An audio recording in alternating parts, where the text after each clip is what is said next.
Di sini kami akan menyampaikan fakta yang mungkin berat diterima oleh teman-teman Kristen ya, dan ditemani kedua orang Kristen yang jujur ini. Entah bagaimana bisa kejujurannya ini membuat guncang orang-orang Kristen yang mendengarkannya pastinya.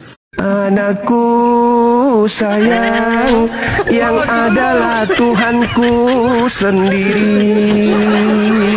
Tidurlah anakku, esok hari kau akan disembah. Anakku yang adalah Tuhanku sendiri. Terima kasih ya kepada saudara-saudara kita Muslim. Mereka tidak membenci kita. Cuman kitanya aja langsung meresponi ya. Mereka itu hanya menjelaskan kenapa bertolak belakang setiap apa yang ada di dalam Alkitab yang dengan kekristenan sekarang. Ya, nah ini yang perlu kita cari. Makanya kita jangan langsung panas, jangan langsung muter-muter. Kita dengar saja dulu. Jadi kalau ada yang memungkinkan ide mengenai Septuaginta itu memuat kitab yang lebih banyak yang namanya kodeks, yang hari ini kita sebut sebagai buku, wadah itu belum digunakan. Bagaimana caranya kamu bisa argue?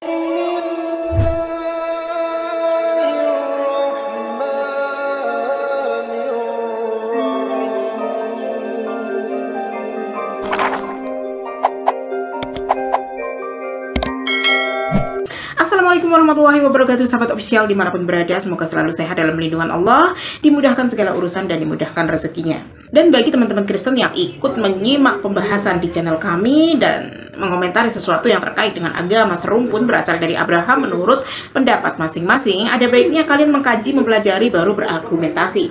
Contohnya seperti seorang Kristen yang berbicara tentang manuskrip dari kitab kalian. Samping itu yang kedua, saudara, waktu bilang Septuaginta memuat kanon yang lebih luas atau kitab-kitab yang lebih banyak, kan you mengasumsikan apa yang namanya kodeks. Jadi kodeks itu bisa muat dari Kejadian sampai dengan Maliaki, termasuk kitab-kitab apokrifa yang lain. Kodeks. Nah, masalahnya itu ini, saudara-saudara. Kodeks itu baru digunakan sebagai material wadah untuk orang nyalin kitab suci. Itu baru digunakan paling cepat itu abad kedua, paling cepat. Tidak ada bukti abad pertama itu orang menggunakan kodeks. Tidak ada bukti apalagi sebelum abad pertama orang menggunakan kodeks. Tidak ada bukti itu. Pada sebelum abad pertama dan pada abad pertama waktu orang nyalin kita, yang mereka gunakan itu scroll, gulungan. Dan gulungan itu kan tidak bisa panjang banget. Dimaksudkan memuat satu kitab atau paling banter dua kitab atau beberapa kitab, tapi tidak boleh panjang-panjang banget. Itu yang namanya scroll. Jadi kalau ada yang memungkinkan ide mengenai Septuaginta itu memuat kitab yang lebih banyak yang namanya kodeks, yang hari ini kita sebut sebagai buku, wadah itu belum digunakan. Bagaimana caranya kamu bisa argue bahwa Septuaginta itu, you check itu ada di dalamnya 1-2 Makabe, Tobit, Yudit, Sirach, Wisdom of Solomon, macam-macam. Bagaimana caranya untuk you bisa argue begitu? Tidak ada caranya. Jadi yang disebut sebagai kanon Septuaginta itu adalah completely dongeng. Tidak ada dasarnya di dalam sejarah. Jika kalian membaca captionnya dan mendengar semua argumentasinya, artinya ada kecocokan apa yang difirmankan Allah di dalam Al-Quran dengan ayat ini, bahwa ahli kitab sudah mengarang kitab suci dari tangan mereka sendiri. Itu merupakan bukti yang benar ya.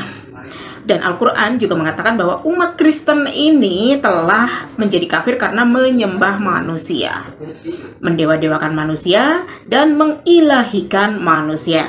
Atau lebih jelasnya, mempertuhankan manusia.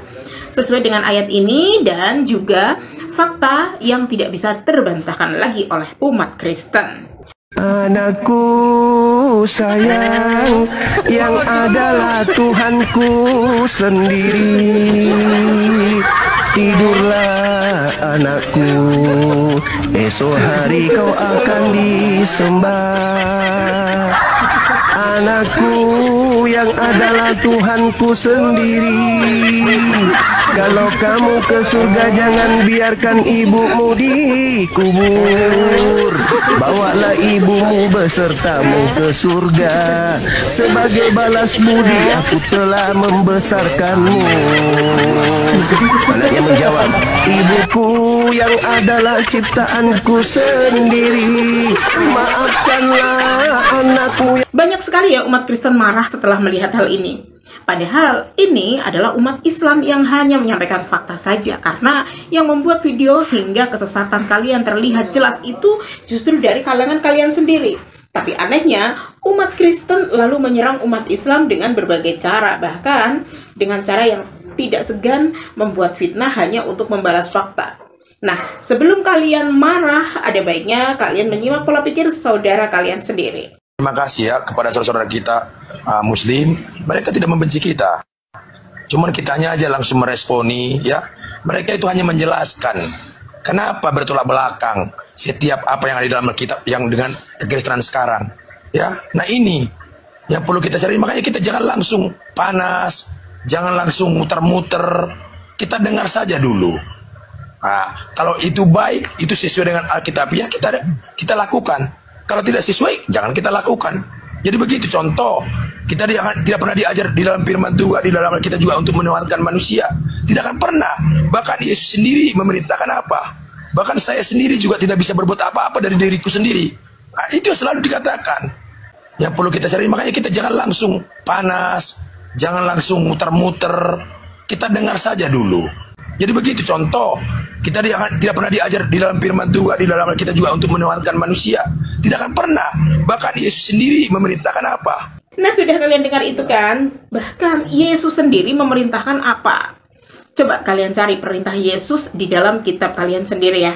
Perintah Yesus itu untuk menyembah Allah. Kesaksian Yesus itu adalah roh kebenaran yang mutlak. Tidak ada kebenaran selain dari mulut Yesus sendiri.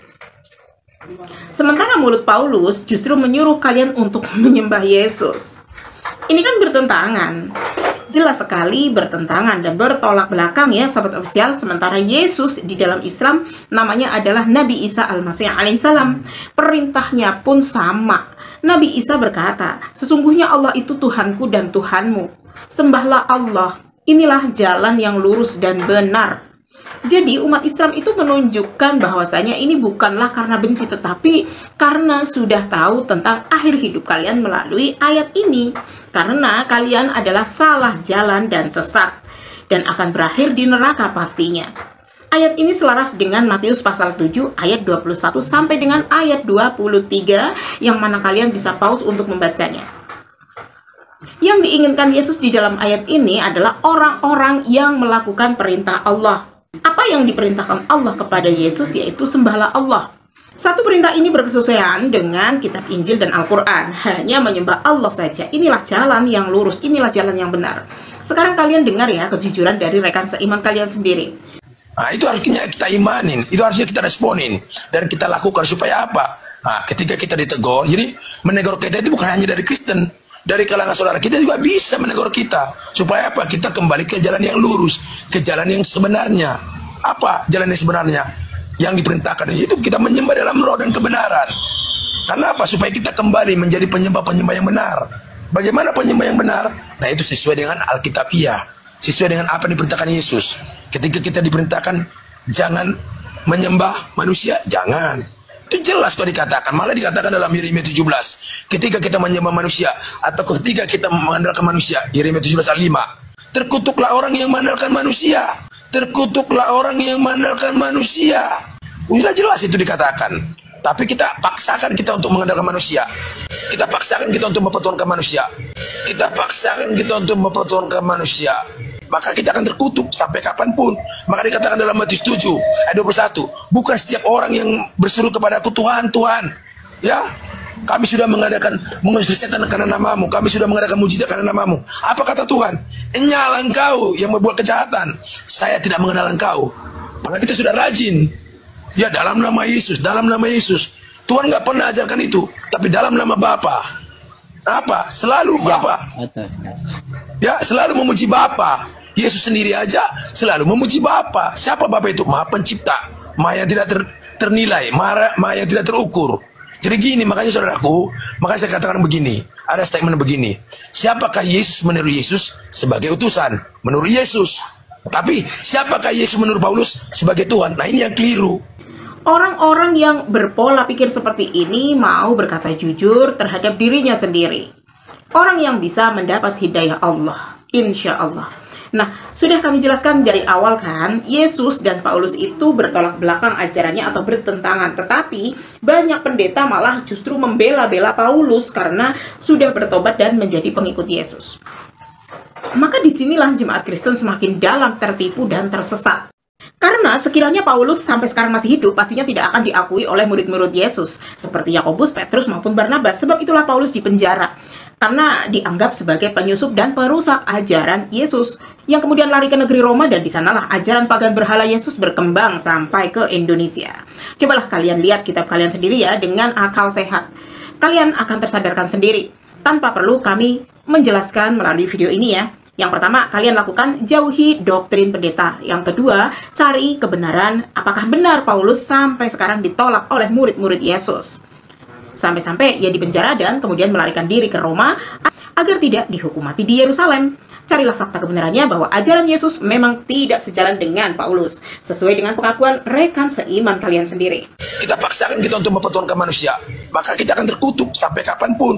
Maka dikatakan dalam Matius 7 ayat 21, bukan setiap orang yang berseru kepada aku Tuhan, Tuhan, ya, kami sudah mengusir setan karena namamu, kami sudah mengadakan mujizat karena namamu. Apa kata Tuhan? Enyala engkau yang membuat kejahatan, saya tidak mengenal engkau. Maka kita sudah rajin, ya, dalam nama Yesus, dalam nama Yesus. Tuhan nggak pernah ajarkan itu, tapi dalam nama Bapa. Apa? Selalu Bapa. Ya, selalu memuji Bapa. Yesus sendiri aja selalu memuji Bapa. Siapa Bapa itu? Maha Pencipta, Maha yang tidak ternilai, Maha yang tidak terukur.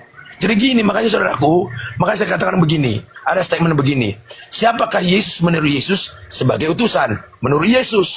Tapi siapakah Yesus menurut Paulus sebagai Tuhan? Nah, ini yang keliru.